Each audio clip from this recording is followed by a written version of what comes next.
fallout, smoke, women crying for their sons because their sons are not, Romans killing riotous groups that are rising up.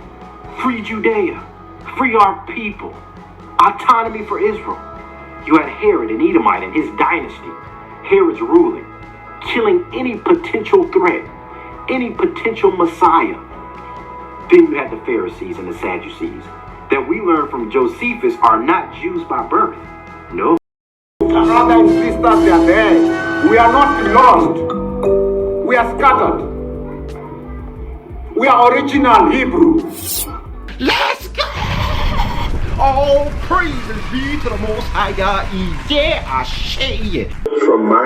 I was opportune to meet my grandparents, whom from childhood had always made us to understand that we are one of the lost tribes of Israel. Okay. So from my grandmother. Right. Now look at these. Yeah, I'm telling you, I gotta show y'all. A picture speaks 1,000 words. Just look for yourself. And this is the creme de la creme. All praises be to the Most High, y'all. Everything we've been through, y'all, the Most High is going to retribute it on all the nations that have had a hand in the oppression of his apple, the apple of his eye, his chosen people, his beloved, his fervent lover, his only begotten. They're going to have their part in the lake of fire. You see them tormented by some kind of creature. I don't even know what that even is, y'all. Judgment in chains. He that led into captivity shall go into captivity. All praise to the Most High, y'all.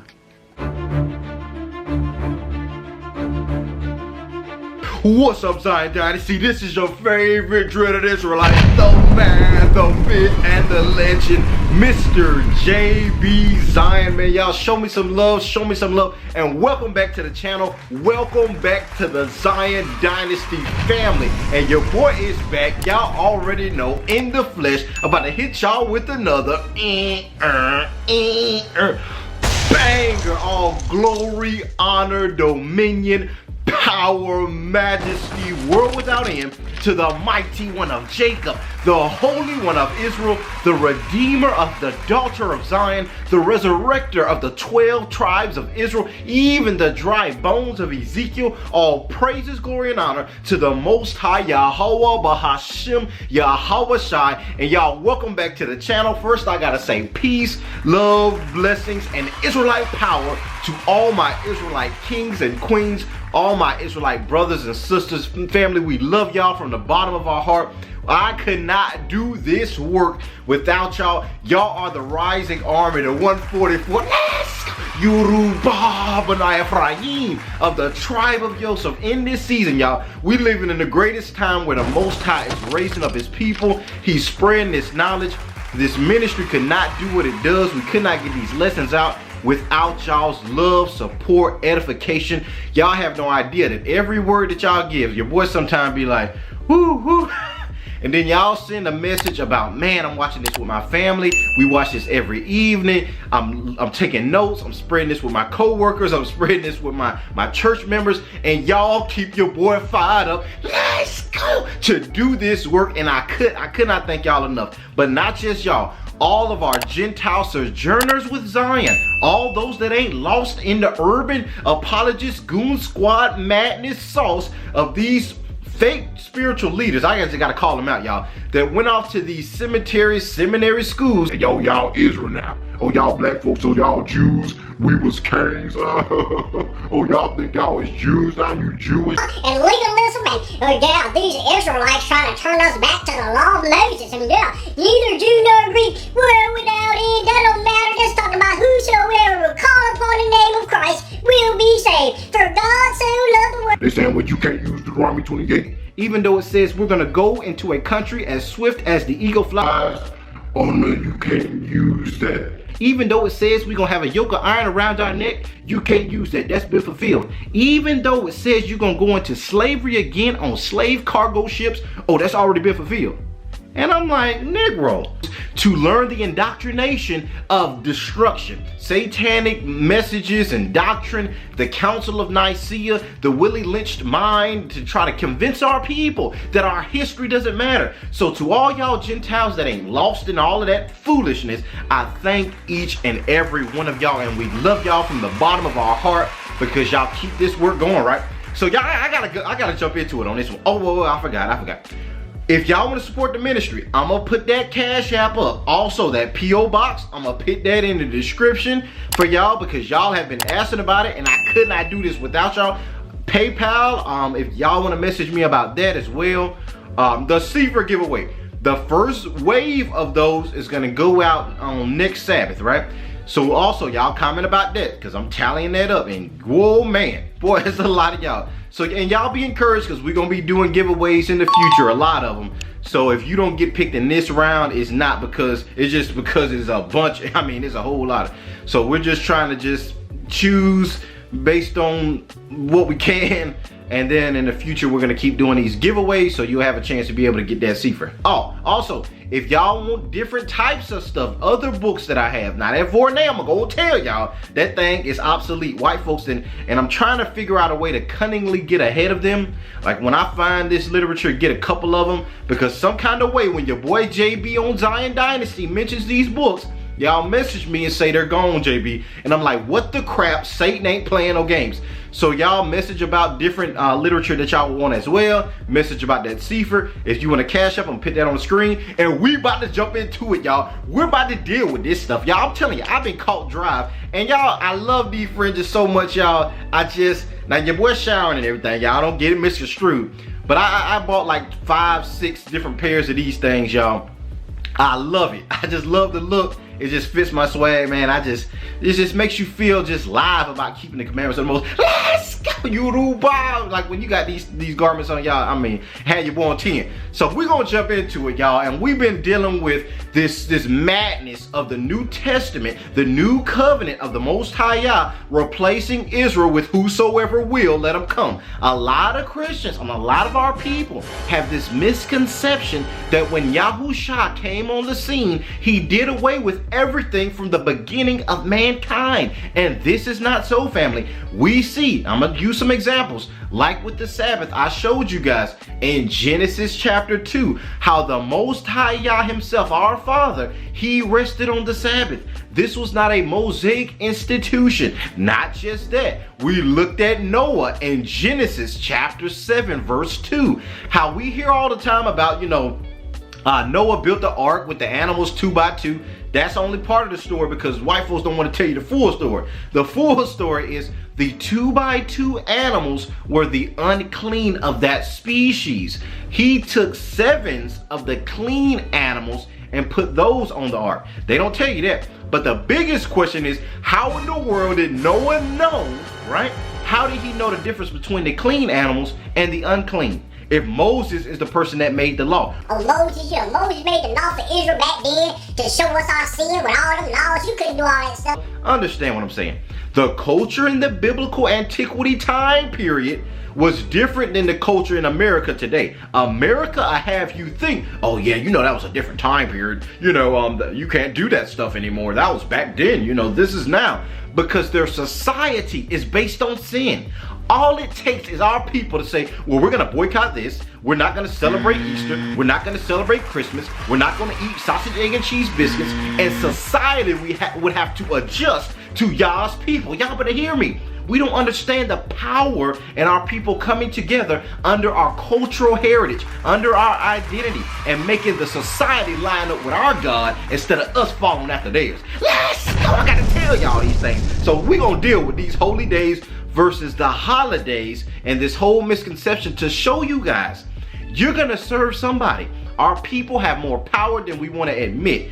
We allow society to tell us that Bible, well, can't nobody do all that stuff. Well, it's subjective, really, understand. Because it looks impossible to us because we're so bombarded with American culture. If you go into another country, it's a different mindset. Let alone another time period, but that's all mental, right? If our people start keeping these laws, we can slowly change the society. Then our children's children will be like, man, why are they telling us loves to keep the commandments. Duh, I've been wearing fringes my whole life. You know, I've been keeping Passover, man. This stuff is easy because it was meant to be a cultural change. That's what, now y'all check out those older videos. That the Most High just showed me this. Our kingdom series, where I defined to y'all that the kingdom of the Most High is a system of government. That's what he's raising up, y'all. Oh my God. He is raising up lions of Zion that are changing the infrastructure, not just the narrative of our people, but we're calling all those that say they believe in that book to a higher standard to change this government and usher in the kingdom of the Most High Yah, which is going to be based on the law, statutes, and commandments. So all of y'all that say, oh, well, you know, that's done away with, you know, all them laws, that's the way Yeshua gonna reign on this earth, using that Torah, using them laws that you said is done away with. When we saw that the very Torah is the life of the Most High God. This is his nature. You can't do away with the Sabbath. That's the eternal essence of the Creator. This is who he is and who his people are meant to be and exemplify to the nations. So this Torah series, y'all, Life in Torah, but we're going to be going in. And also, my beloved sister Michelle, I did not omit your comments I seen in the live stream. I was researching that duck thing and I was like, that's a good question she asked. I could not find that it was unclean, but I did find people trying to make it unclean. But I can't, and somebody in the comments, y'all help about duck. I don't think duck is unclean, right? So if you ate that, I don't think that goes into the unclean birds. But what else we talked about? Swine, we talked about that. Y'all check that last video out about the dietary law. And a lot of y'all, let's talk about that dietary law. A lot of y'all tried to come in them comments. I had to block one of them dudes because he was just coming with madness, but was not substantiating. He was just saying, well, you know, Christ came to do away with the law. You know, he's the end of the law. Don't y'all know your boy JB better than that? Every precept that y'all Christians thinking about are Israelites that's trying to defend madness or lawlessness. I've already thought about. In Romans chapter 10 verse 4, we went through it in the Standard King James and the Sefer. The Sefer shows you that understanding the Greek and the Hebrew terminology help you clarify that misconception. What is that misconception? In Romans 10 verse 4, that for Christ is the end of the law unto righteousness. Now, if you look at the Sefer, that's why I keep promoting this thing. I keep telling y'all need these tools in your library. That's why we're doing the giveaway. Because the Sefer clarifies it and says, for Hamashiach is the goal of Torah. He is the standard. He is the embodiment of it. That is, Christ himself is the way, the truth, and the life. Every Christian quotes that, but we don't understand what that means. We are supposed to adhere to his example. We are to follow after Yahusha as disciples. We talked about that in the last video. Having the mind of a disciplined one, a servant that's not above his master, that says, master, wherever you go, that's where I'm going. That's the kind of faith that Elisha had and his mentor Elijah. That's what we're supposed to have toward Yahusha. A lot of Christians say, Lord, Lord, Lord, Lord, but they ain't doing nothing that Yahusha did. And they're teaching people that he did away with it. And we gonna deal with it. We gonna go jump into this thing. So in Malachi chapter 2, verse 16, we see that the Most High hates divorce. And I keep going to this because these comments that these Christians, I watch y'all comments closely. Y'all get on there saying, well, that was the old covenant. The Most High, he divorced Israel and went to the church. Not so. Oh my God. Not so. You ain't gonna do that to my people. You ain't gonna say Israel done away with. You ain't gonna lock us into the curse where we getting shot on the street. We were fed to alligator bait and say that that's the end of the story. God, now that ain't the end of the story. Come on! The Most High ain't never forgot about his people. Because if he did, I can go outside and I freeze to death. Know why? Because the sun wouldn't be up there. Let's go! The moon wouldn't be at night. I wouldn't be able to see where I'm going. The stars wouldn't be up there. We wouldn't do no fishing because it wouldn't be no waves roaring in the strength thereof. What am I talking about? In Jeremiah chapter 31, the Most High says, who made all these ordinances in the sky and the waves that roar, that if they cease, then Israel will cease to be a nation. And to the end, my God, there ain't no replacement theology. So everything our Father promised his dearly beloved children will come to pass.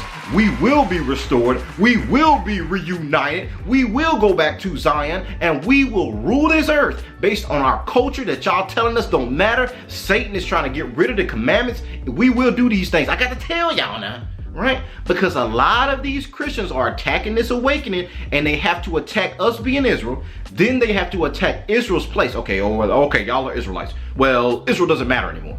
Then if we prove that the Most High said Israel's going to be a nation, well, your culture doesn't matter. So if you think that you're better than so it's all a game, y'all. It's a plot that Satan is trying to foolproof tackle every aspect of who we are and erase it from history. So that's why I went to Malachi chapter 2 verse 16, that the Most High ain't with that divorce thing. Yahushua dropped that nugget in the New Testament. He said, what the Most High has joined together, don't let nobody tear apart. That divorce is not the Most High Yah's will. So when you see an old and a new covenant, it is not what you think. It is really an old covenant that the Most High had with his people that was dead, and behold, it is alive forevermore.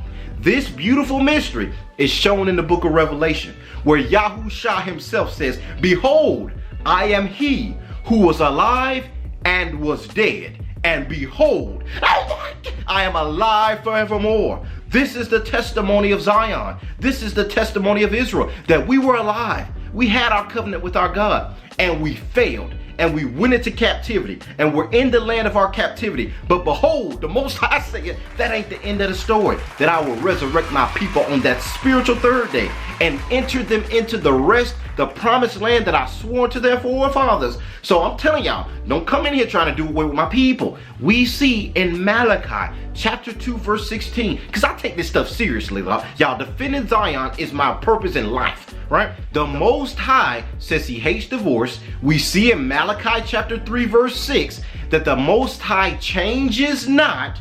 Oh, Mr. Christian. So that new covenant is a renewed covenant with the house of Israel and the house of Judah. We see this in Jeremiah 31:31. We see this in the New Testament in Hebrews 8:8. And y'all look at the beauty of that thing. Jeremiah 31:31, Hebrews 8:8 are both saying the same thing. Y'all read it. That's the power of our God. Even through different translations, he orchestrated the chapters to say he ain't never done away with his people. So he has not divorced Zion. It is a renewed covenant with our people. He changes not. That's why we're not consumed. Now that's going to these laws, statutes, and commandments. Now, first we're going to deal with these holy days, and I'm going to start with Easter. I'm going to deal with Christmas, and I'm going to have to do some follow-ups to do birthdays and all the rest of this stuff to show you the history of the Maccabees and where all these days come from.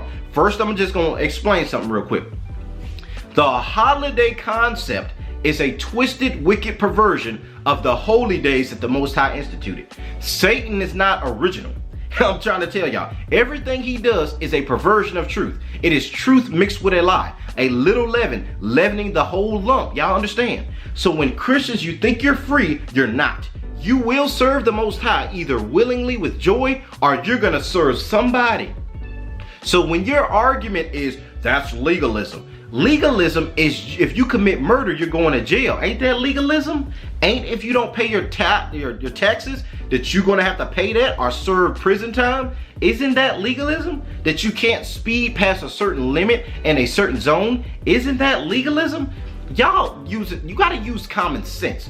There will be a government that rules. Right now, Satan's people are ruling, and you think you're free. The Most High saying, well, this is the way I do things. Oh no, that's bondage. Well, you already in bondage, Negro. You might as well allow the Father that loves you, that wants the best for you, to tell you the good things to eat, to tell you holy days that commemorate your freedom. That's what Passover is about, us being free from captivity. So you will serve somebody. I bring this up because when you look at holidays and holy days, you see a stark comparison. Every holiday, usually there's an antithesis holy day. And every holy day, there's usually a perverted holiday. Now we're gonna start with Easter. Now y'all check out that past demonic origin of Easter video. But first, I'm gonna show you guys a clip from that where these other scholars, not me, just so y'all won't just take my word for it, are talking about how Easter is pagan and that the Council of Nicaea altered the day because they didn't want to have nothing to do with the Hebraic origins of Passover. Let's check that out, family. I want to talk about whether or not we find this day within Scripture or whether we find this day within pagan worship. And I want to remove the suspense. We don't find this day within Scripture. We find it within pagan worship through antiquity. Matter of fact, it goes back thousands of years, really. But today we're going to focus on the word Easter and the origins of Easter itself. And I want to read three different sources. The first one is from the International Standard Bible Encyclopedia. Very, very reputable source, by the way. This is not a fringe reference. This is very reputable and recognized by most Bible believers. And here's what it says about the origins of Easter. It says the English word, and again, this is Easter, the word, comes from the Anglo-Saxon Esther, or Estera, the Teutonic goddess to whom sacrifice was offered in April. So the name was transferred to the Paschal feast. Now the word Paschal here refers to the Passover, not to the Easter. So we see here that Easter replaced Passover. Now we know historically and scripturally that the only day the apostles and the Messiah observed in the New Testament was the Passover. Never once do we find Easter. I know it's in the King James. Believe me, it's not in the Greek. It's not in the New Testament scriptures. It's simply missing from antiquity. So when did the church adopt the Easter celebration? Well, let's find out. I'm going to read another source here. This is from the New Unger's Bible Dictionary, again, a very reputable source. It says the word Easter is of Saxon origin. It says Estra, the goddess of spring, in whose honor sacrifices were offered about Passover time each year. By the 8th century, Anglo-Saxons had adopted the name to designate the celebration of Christ's resurrection. So we see here when this transition occurred. It occurred in the 8th century, hundreds of years after Yahshua had come and gone. He was resurrected hundreds of years after this point. The church adopted Easter in its liturgy. And we see here that it adopted it from the Anglo-Saxons, from pagan worship. While the Arian controversy was the major issue addressed by the First Council of Nicaea, it wasn't the only one. Believe it or not, another big topic discussed by the bishops was determining when Easter took place. At face value, this might seem like a silly topic, but do you know what date Easter is next year? Can you name it without Googling it? You can't. You can't, liar. In the beginning of the faith, the date of Easter had been tied to the Jewish observance of Passover. However, the bishops of Nicaea didn't want their holy day to be beholden to a Jewish holiday because, anti-Semitism. So while the church had originally held Easter on the Sunday nearest Passover, or even on Passover, the new rule was that Easter had to be held on a Sunday and could not be on Passover. So the attendees settled on the most logical solution. Easter would be held each year on the first Sunday after the first full moon after the vernal equinox. You're not wrong if you're thinking that sounds more like some sort of wicked business than Orthodox Christianity, but here we are. The process. Let's go! I done told y'all now. That's why I gotta have where 2 or 3 witnesses are. I drop these receipts. Now we're gonna look at Matthew. We already dealt with this. Matthew chapter 5, verse 17 through 18. It says, "Think not." This is the red letter man. This is Yahushua speaking. "Think not." This is the Messiah speaking. "Think not that I have come to do away with the laws or the prophets. No, I have come to fulfill. Any person that teaches men not to keep the commandments of the Most High shall be called least in the kingdom." Now Christ, if you're a follower of Yahushua, you will do what he did. He kept the Passover. He kept the Feast of Dedication in John chapter 10 verse 22. If you are a Christian, a follower of Christ, you will strive to keep his example. Oh, Christ is perfect. Peter was walking on the same water that Yahushua walked on as long as he looked at his master, as long as he stayed focused, right? Christ is the goal that everybody should strive for. Not just that, but we see his parents kept Passover in Luke chapter 2, verse 40 through 41. Not just that, we see Christ epitomize the Passover in him dying on a Wednesday, not a Good Friday, my guy, but on Wednesday, on the high Sabbath of Passover, he became spiritually and naturally the Passover lamb. He rose 3 days later, which would have been on the weekly Sabbath of Saturday. This is why at the end of the Sabbath and at the beginning of the Sabbath, you see him raised. I'm gonna show y'all a clip from that teaching. Let's check that out. So family, when you understand the laws, the statutes, the culture of the Israelites, it helps you harmonize what was going on. During the time of Yeshua would have died historically on Passover. We see this in scripture that as Passover began, that Christ during that feast day, he was crucified. Now, if you understand Israelite customs, you understand that any high holy day is also considered a Sabbath, a high Sabbath. Why do I bring this up?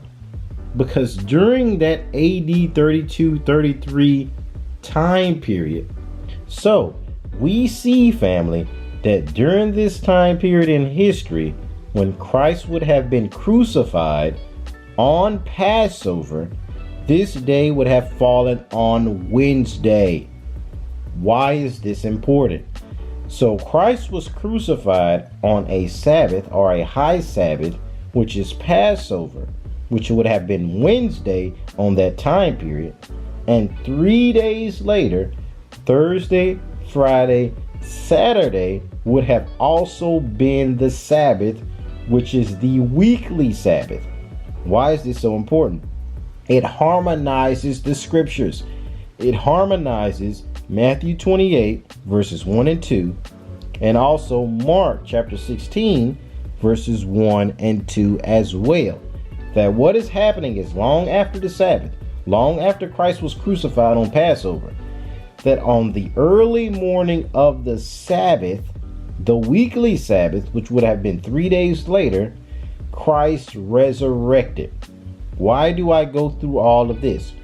Because understanding the Hebraic culture, the Hebraic understanding, gives you an entirely different understanding of the scriptures. That Christ's resurrection would have been on the Sabbath, right? So the entire misconception that we worship on Sunday because that's when Christ resurrected. We don't worship the sun and the Sunday, and that Sunday is the new Sabbath because that's Christ's resurrection, and it does away with Saturday being the weekly Sabbath. All of that foolishness is based on not understanding the nuances of the text, the cultural context of the terminology of the Israelite people, that Saturday is the Sabbath, but any high holy day is a Sabbath. Christ died as that sacrificial lamb on Passover when he was crucified, which historically would have been Wednesday when Christ was crucified. 3 days later would have been Saturday, which is the weekly Sabbath.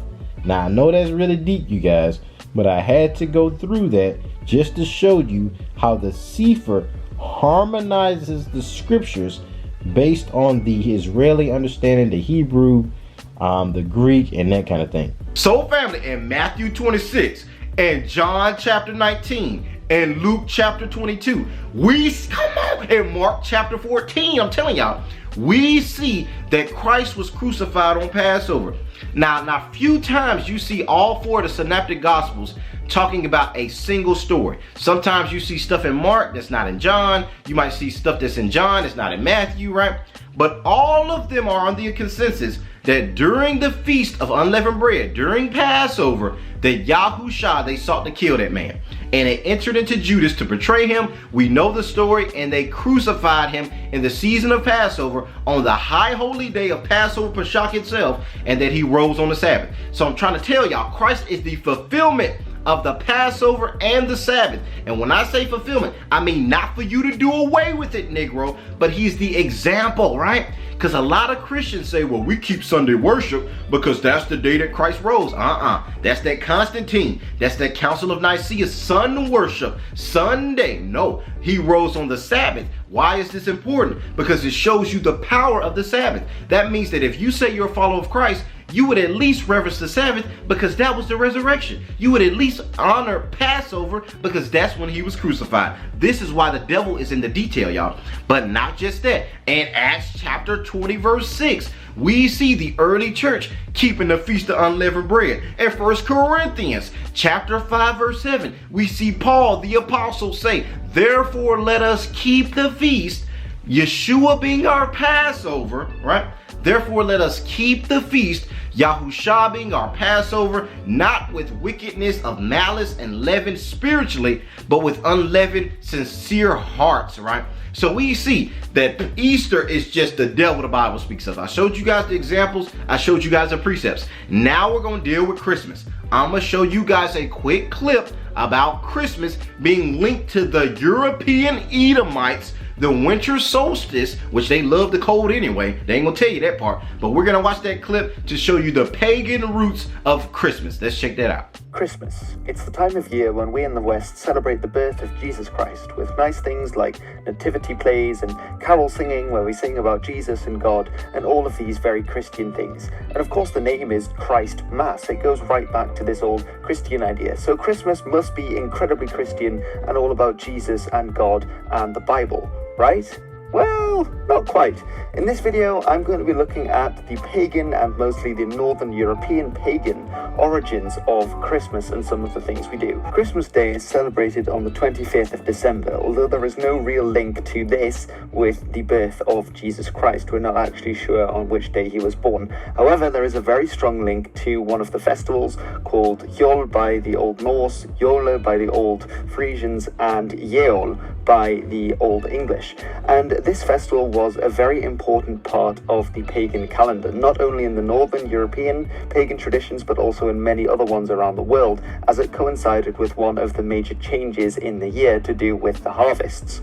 Now, Yule, if we look at the Old Frisian word, or Yola, we see that it actually means wheel. And the reason for this is that the old Germanic people saw the year as being in a wheel shape, and that the very bottom of the wheel was December. The reason for this was that at the very bottom of the wheel, the days were the shortest. It's on the 21st of December that we think that the pagans back then, and indeed neo-pagans today, still celebrate the winter solstice, which is the shortest day of the year, because from that point on, the wheel starts to go back up, as in the days start getting longer. And it's actually seen in the old Germanic tradition as being a sort of war against light, against dark. Obviously, winter is when the days, especially in the north and northern Europe, when the days get shorter, there is obviously much longer nights. So people would see this as, you know, the darkest season of the year. And obviously the 21st of December is when the days start getting lighter, start getting longer, and when the light starts winning again. And obviously this is very much related to the idea that at the end of the world, at Ragnarok, the twilight of the gods, the huge Fenris wolf would break loose and would eventually eat the sun, heralding the start of the Fimbulwinter, which was this terrible winter that would last a long time. So Yule for the Germanic peoples was a time for celebration when they tried to bring as much light into the houses and into people's hearts. And one of the ways they did this was by giving each other presents. Now again, if you are in a society where they do this, Christmas lights, things like that, with candles and whatnot, all goes back to this idea of the light winning against the darkness, which isn't just in paganism, it's also in Hinduism and to a lesser extent Christianity as well. It's not solely related to paganism, but that's the topic of this video.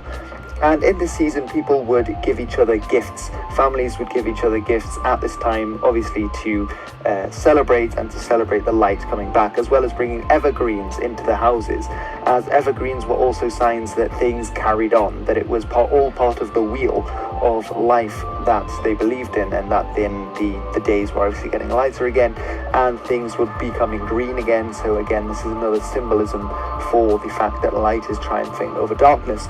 And obviously we still do this by bringing in Christmas trees, and they've sort of amalgamated the two by bringing in a tree, an evergreen, so usually a fir or a pine. All praises be to the Most High, y'all. I be trying to tell y'all, this stuff does not come from the Most High. And if you're gonna serve some kind of deity anyway, that's the deception of freedom. You might as well do what your father told you to do. Christmas is pagan. And I'm gonna show y'all in the scriptures. We're gonna deal with it. Jeremiah chapter 10. Let's turn to it. In Jeremiah chapter 10, boy, we finna boom tune Christmas with this precept. Y'all write this chapter down because you're gonna go to it again. Let's look at it. Hear ye the word of the Most High Yahweh Bahashim Yahweh Shai, speaking unto you, O house of Israel. Thus says the Most High Yah, do not learn the ways of the heathen, these other nations, these white folks in the countries that you in. Learn not, I gotta say it again, y'all. Learn not the way of the heathen, the Esau, all his propaganda about it's Christmas season. And be not dismayed. Don't get worried at the signs of heaven. Astrology, astronomy, these tarot cards, all of that madness. For the Gentile heathens are dismayed at them. For the customs of the people are vain. For one man, oh my goodness, Marv, for one cutteth a tree out of the forest. The work of the hands of the workman with the axe. Oh man, the Most High ain't playing no games. They deck it with silver and with gold. Oh my good. They fasten it with nails and with hammers that it move not. They are upright as the palm tree, but speak not.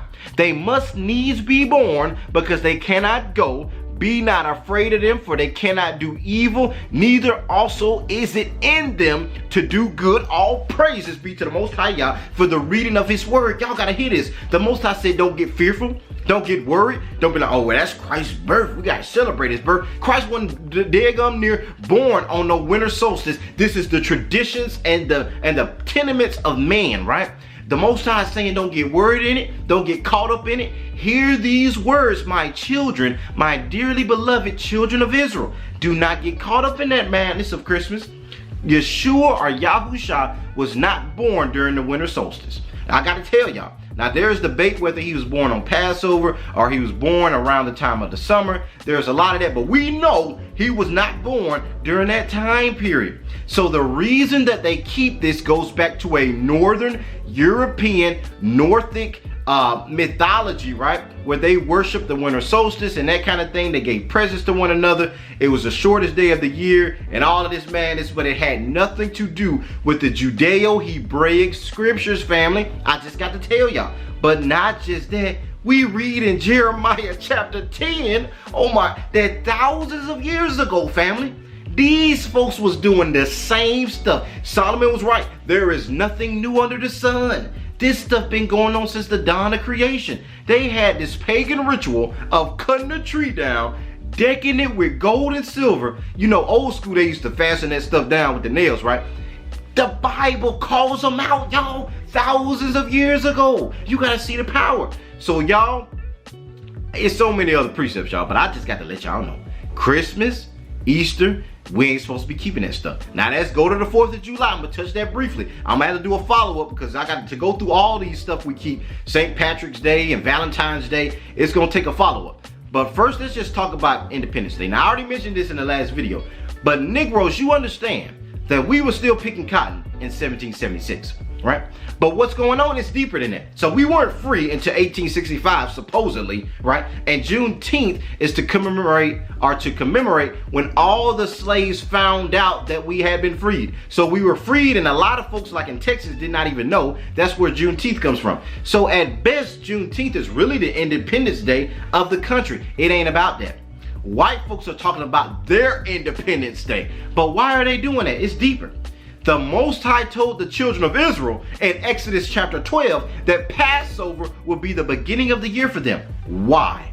Because the holy day of Passover commemorated us passing out of Egypt, passing through the Red Sea, the death angel passing over our houses, the blood of Yahusha passing through and covering his people, and where we came out of bondage and went to the promised land. So guess what? Passover is Yasharal's, it's the 12 tribe of Israel's high holy day, celebrating our freedom, celebrating our Independence Day. Let's go. So our Independence Day is Passover, y'all. But check this out. Esau is crafty. He got a Passover. He got a Independence Day for himself. Negro, that ain't you. That you weren't free, right? Our people were still in bondage back then. So y'all understand, family. All of these holy days are to protect us, to build our self-esteem, to let us know that we're going to be free, to show us how to eat right. That's what our culture is about. That's why we don't need to eat pork chops and sausage, egg, and cheese biscuits and Mr. Krabs or Porky Pig. Because that Bible, that holy word of Yah, Abed, is to help his people live and to give us our rightful culture. Everything you're keeping in Babylon is to build another man's image. I'm just gonna keep it straight with y'all. So y'all, I'm gonna do a follow-up on these things, y'all. Hopefully y'all took notes. Jeremiah chapter 10, y'all, every Israelite needs that written down for the Christmas stuff.